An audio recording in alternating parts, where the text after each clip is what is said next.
Let's do a holiday makeup look and I'll explain all the mistakes along the way. Smoky eyes are supposed to make your eyes look bigger, so why do they often make them look smaller instead? Perfect makeup isn't about never making mistake, it's about knowing how to fix them.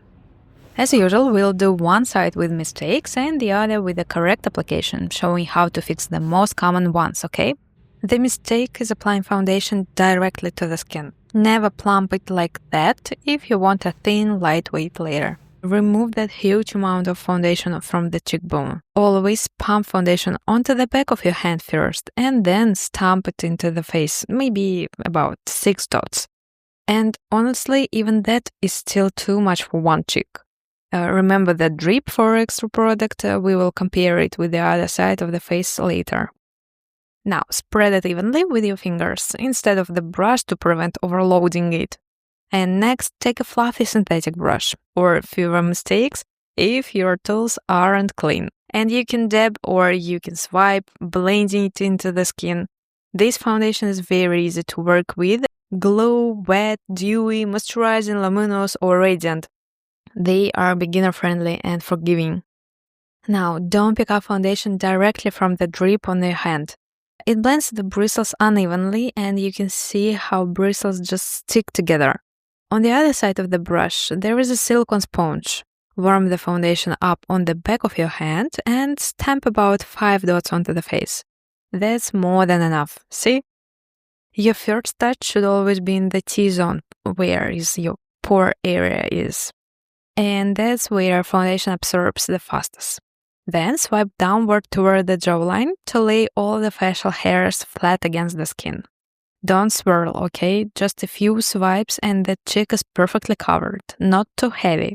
If this feels very seamless, this is how I build coverage. Bounce the brush using only the tips of the bristles. Lightly pick up a bit of foundation. Hold the brush perpendicular to your hand, and if you notice some bristles sticking together, don't worry, it just means you applied pressure unevenly. Find a clean area of the face without foundation and sweep side to side, like you're spreading the extra product from the brush. I usually do this one for forehead. And whatever is left on the brush, apply it to the chin and then slide it down the neck. This helps contour or bronzer blend more evenly along the jawline later. Look at the skin, love that glow. I love this foundation and it's very easy to apply. I choose a shade with a slightly yellowish undertone because of my burgundy smoky eyes today. And I need to neutralize some blue and purple tones on my face and I like how everything looks more balanced together. So next, I'll cancel out discoloration around the eyes with the concealer. And this mistake is applying concealer in a big triangle under the eye, using a heavy layer straight from the applicator. If you do that, don't reach for a small fluffy synthetic brush right away. Let the concealer set slightly first and only then blend it out, or go over it with a damp sponge. The correct way to cover visible veins is to apply concealer to the back of your hand first. Lightly bounce your brush into the product and then use only one side of the brush. Hold the brush perpendicular to the skin at about a 45-degree angle and place the concealer directly onto the blue or purple areas. Important, if your dark circles are brown rather than blue or purple, use a pitch corrector to neutralize them. Then go over it with a light neutral concealer. Work in the thin layers. If your circles look gray, just add more peach or even orange. Now it's time to blend out the wrong side. Start from the edge and use dabbing motion in rows. Move up from the wing of the nose, then slightly higher in the next row, and then downward, keeping everything parallel. Once the product is placed, blend it into the skin using tapping motions to build up the intensity, never swirling. This is a radiant concealer and it's gorgeous even if you apply a bit too much and you won't see emphasized wrinkles or texture. Now it's time to set the makeup with powder. I'm using a loose powder and choosing finely milled formula. When powder lightly puffs up as you pick it up with a brush, that's a good sign. It means it won't sink into the fine lines or emphasize wrinkles. But when you dig into the powder, the bristles get overloaded and the powder can stick unevenly to wet foundation. And then you have to swipe multiple times, which can disturb the foundation, lift facial hair, and still won't fix an overly heavy layer. I definitely can say this powder is very easy to use, and even if it's your first time working with it, you'll be fine, I promise. And look how fast and seamless it blends. The right amount looks like that. The bristles appear slightly white and matte, with no visible chunks of product, and the powder is evenly distributed through the brush. If everything is done correctly, you shouldn't see powder particles or foundation marks. Now, let's talk about the loyalty. This has been my favorite lip pencil for years. Look at the size. When you draw the line from the cupid's bow downward, your wrist creates a straight line, but when you go from the corners of the lips toward the cupid's bow, it's curved line. First, decide on the shape you want. For the lower line, place the pencil into the corner of the lips and do it with the medium pressure. Slightly turn your head and pull your hand in the opposite direction. And it's perfect. Now, with a sharpened pencil, smile slightly to fill in all the gaps. The line will be darker, sharper, and no blending or gradient. I use the very tip of the pencil and work in small strokes. If I lay the pencil flat against the lips, using the side of the lip pencil, I just get a soft, blended line instantly, without spending extra time. What I don't love about an extremely sharp pencil is that if it's too sharp, the tip can break and create an overly harsh line. I don't know, I just feel like it looks unnatural and unnecessary. The interesting part, though, is the intensity of the shade. I think I simply pressed harder, but it could also be because the surface was very clean, so the lip pencil didn't mix with the concealer underneath. For a soft blended line, you can use your fingertip or a small brush. Just make sure the pencil is in a wooden case. That usually means a wax-based formula. Wax textures are very easy to blend, and just because of the warmth of the lips, and the formula becomes even more flexible. Lip tint. I usually skip this product in winter because I bite my lips more. Nervous habit, yes, but I decided to try it and the texture surprised me. I really noticed the difference, and it doesn't sink into the skin like crazy, especially on freshly exfoliated lips with no dead skin. And the formula is smooth and generally moisturizing. I apply it to the center of the lips and blend it into the brown lip liner. Look at that gradient. Just so cute. And then I add a clear lip gloss, mainly to stop myself from biting from my lips. That's my hack of the year, I guess, and it works. So that's why you'll always find a few lip glosses, balms, and lipsticks in every bag I own.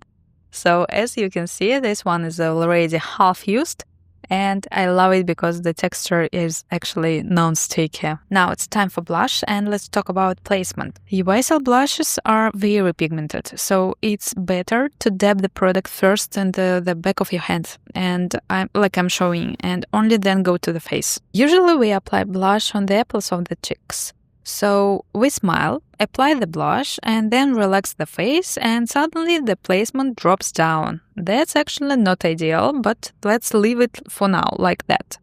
Then people start blending toward the eye and temple, almost drawing a circle.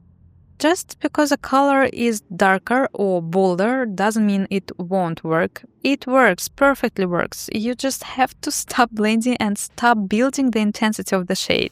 I know it's hard, and I feel you, especially if you're a blush girl like me. If you end up with a strange pink placement that looks like a bruise, calm down. Take a brush with the leftovers foundation and gently dab over it.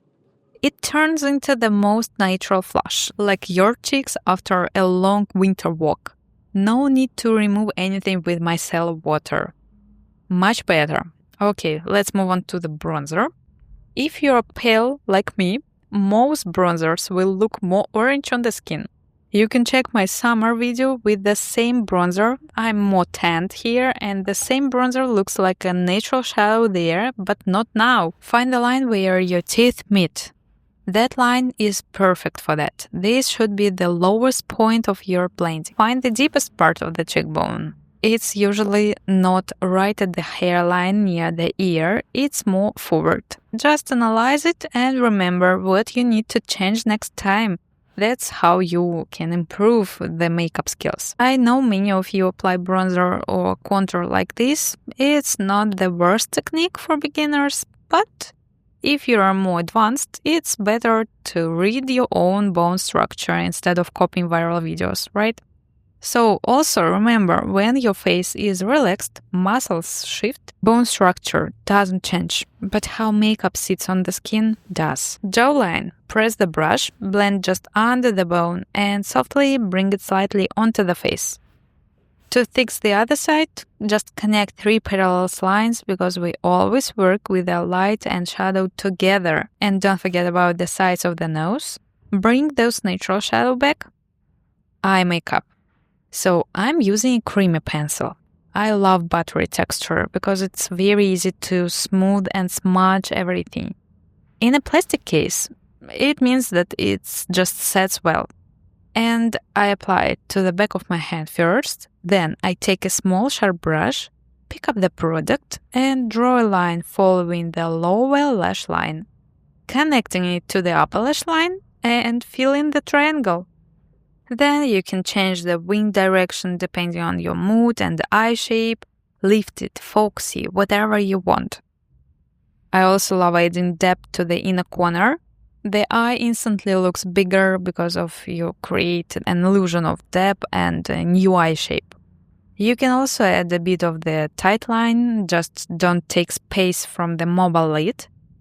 I just press the lid, fix the eye, look straight into the mirror and draw the line straight from the outer corner, not in front of the pupil. It's less sensitive that way. So once you're sure everything looks good, add more product to the wing. Just build up the intensity of the color. That shade looks stunning on green, blue and gray eyes.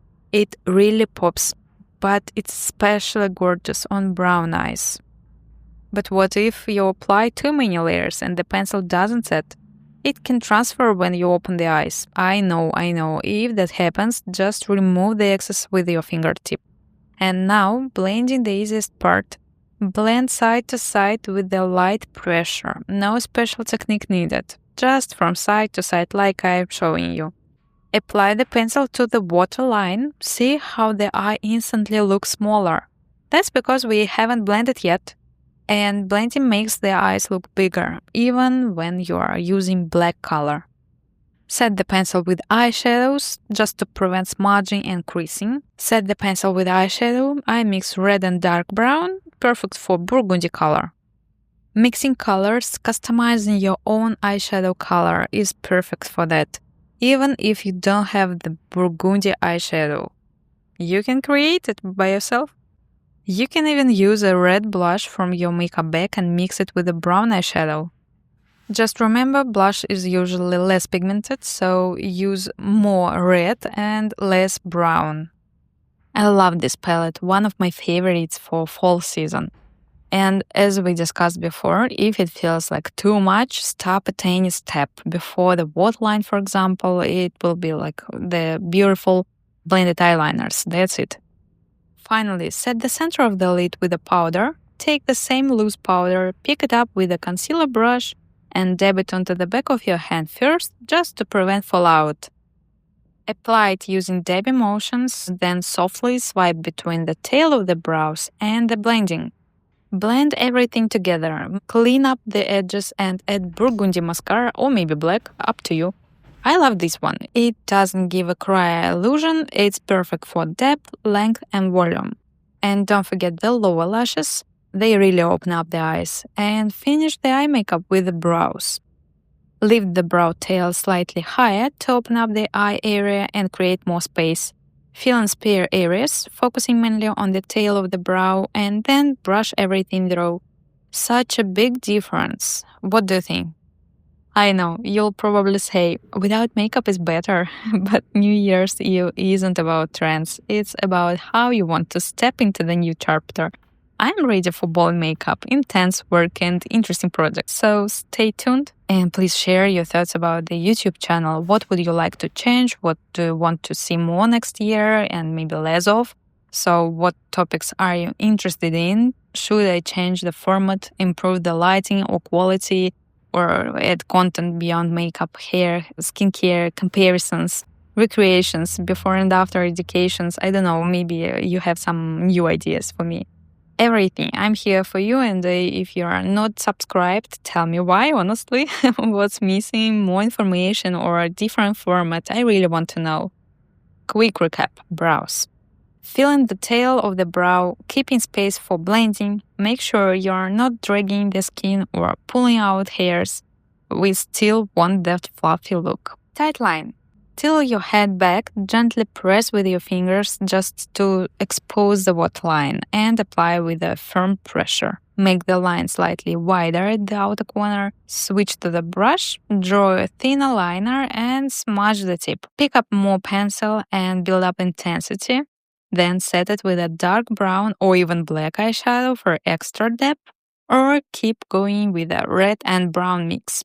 By the way, this might be my first look this year with the false lashes. I don't love them on myself, but on others I'm obsessed. Here they work beautifully, burgundy on top and black on the bottom, creating a soft gradient. See?